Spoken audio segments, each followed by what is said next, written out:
Welcome back to the Horror Movie Files. Today's topic will be the revised file of the interesting but original horror movie, It Follows. But before we continue, a word from our sponsors, the Patreon. Geeks and Gnomes has a wide array of content, including written stories, videos, shorts, and digital art. Of course, this includes the SCP Horror Movie Files, which has helped start this YouTube channel. But right now, the Patreon is expanding to several new projects, with our most recent being Astral Echoes, an ambitious but very silly take on the grimdark science fantasy genre. But let's not forget about my most proudest and more developed project, being Endless Conflict, which I'm sure some of you have seen shorts here on YouTube. Supporting the Patreon is the best way to ensure we'll keep making content here on YouTube and our other social media outlets. Also, as a patron, not only will you never miss out on new content, but any request you make will never be ignored. Additional details on subscription perks will be displayed on our main page, so please be sure to check that out. There is also a 7-day free trial in case you change your mind later, so there's no need to worry if it turns out you don't like our content. Now back to the file. This video will contain images and descriptions of blood, violence, sexual themes, death, mutilation, shape-shifting monsters, demonic presence, and related topics. If any of that makes you uncomfortable, then please feel free to click off the video. For those wanting to continue, let's begin with SCP-AAG. SCP-AAG. Codename: the Transmitted Demon. Object Class: Euclid. Special Containment Procedures.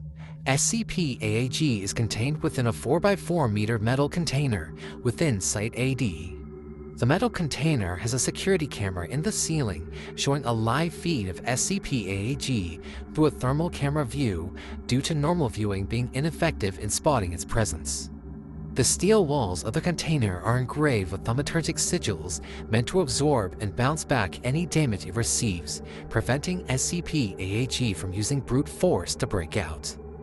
Unfortunately, these sigils make the steel wall break down over time, requiring a new container to be constructed and replace the current one every month. During the transitioning process, Mobile Task Force Epsilon 11 Nine-Tailed Fox are to coordinate the process of moving SCP-AAG into a new container, as they are more than strong enough to handle the entity should it cause a containment breach. Description: SCP-AAG is a humanoid entity that emits an illusionary aura all around it, with cognitohazardous and antimemetic effects, depending on who is currently viewing it. SCP-AAG never moves any faster than the average human walking pace, yet has the strength to rip a human in two or push them away with a basic swing of its arm. Though the entity is not bulletproof, it does possess miraculous healing abilities, able to recover from even a headshot wound in a matter of seconds. Furthermore, SCP-AAG is very smart and defensive, allowing it to avoid any trap it comes across, and unfortunately prevent Foundation staff from gathering DNA samples, if it even has any flesh. For whatever reason, SCP-AAG has an insatiable desire and persistence to kill its victim, designated as SCP-AAG-1. A new SCP-AAG-1 victim manifests when the current victim has sexual intercourse with another human, thus making them the new SCP-AAG-1 target. Should the current target be killed by SCP-AAG, the curse will revert back to the previous victim, making them SCP-AAG-1 all over again. It is unknown if killing an SCP-AAG-1 target by any other means will stagnate SCP-AAG's bloodlust, and the Ethics Committee has denied any attempt to test such a theory. Though it can be assumed that if all SCP-AAG-1 victims were to die, SCP-AAG itself would cease to exist.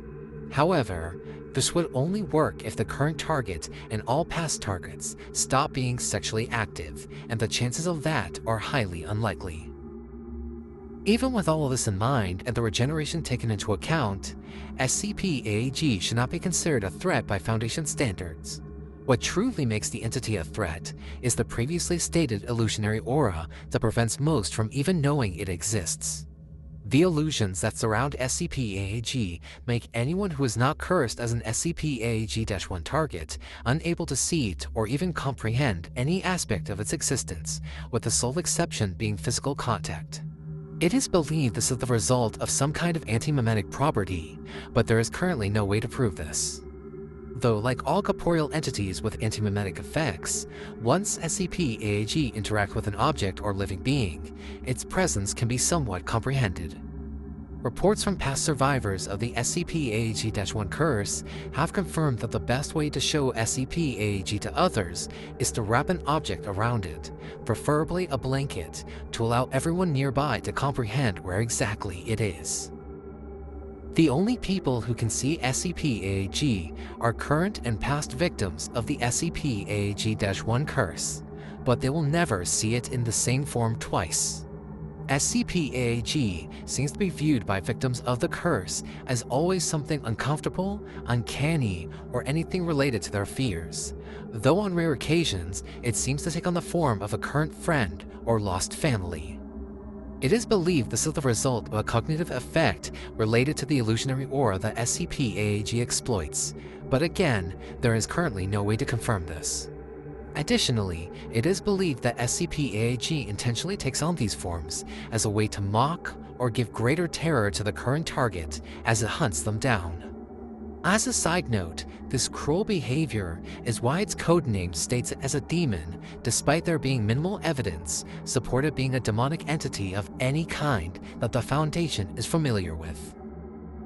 SCP-AAG was discovered in 2014 after the vicious murder of a young girl was reported in the beach. Interviews with the family states that she was seemingly running from something that wasn't even there, confirming anomalous activity. Foundation agents and MTF units searched for clues and possible witnesses and were shocked to find a long line of people who had intercourse with one another as if their lives depended on it. It was later confirmed these were the past target victims of the SCP-AAG-1 curse. With extensive research and surveillance of these people and their interaction with those around them, the current SCP-AAG-1 target was finally found, and along with her, SCP-AAG was pursuing her relentlessly. Foundation agents and later deployed MTF units were only able to barely see SCP-AAG thanks to anti-mimetic detection visor gear, and even then, it took excessive effort to actually capture SCP-AAG due to it always recovering from tranquilizer darts and bullets, as well as killing MTF units that got too close when they were trying to contain it. By the time the operation was finally over, it was confirmed it took 48 hours to actually contain SCP-AAG, and the containment force suffered 5 casualties. Even with SCP-AAG in containment, MTF Command is keeping track of the current SCP-AAG-1 and their sexual activity to see who the curse will be passed on to afterwards. This is done as a precaution in the off chance SCP-AAG ever manages to escape from Site-AD, which should be impossible. However, SCP-AAG has gone on record for committing containment breaches, the most any anomaly has ever done at Site-AD.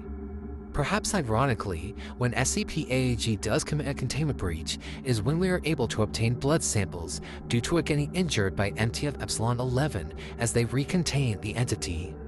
However, blood collected from SCP-AAG evaporates extremely quickly and at random times. Whether this is actually due to an anti-mimetic effect and the blood still exists, we just can't comprehend it and therefore keep losing it, is unknown. Though this does highlight why exactly it is so difficult to understand SCP-AAG, despite it being quite a straightforward anomaly, naturally making it frustrating to deal with.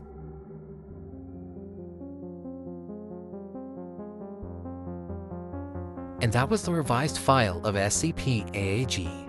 Thank you to everyone for watching this video to the end. Please subscribe to the channel if you haven't already, as I'm trying to reach a goal of 200 subscribers. Also, don't forget to leave a like on the video and comment down below what you thought. As I always say, all criticism is helpful to creators, so please don't hold back on your opinions. Also, please be sure to check out the links in the description so you can follow me on all my social media outlets to stay up to date with all my content. I've recently started up a new wiki page for the SCP horror movie files, which is the best place to find all related content, so please be sure to check that out. Link is also in the description. And finally, a very special thank you to all my patrons who support me in doing what I love. If you want to be like them and have the same perks they do, then please subscribe today and get 15 weeks worth of content early, as well as updates on my content you can't find anywhere else. Thank you all again for watching, and hope you stick around, as there's always more to come.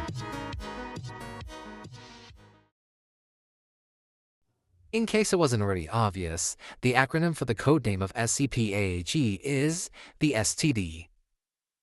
It fits pretty well if you think about it.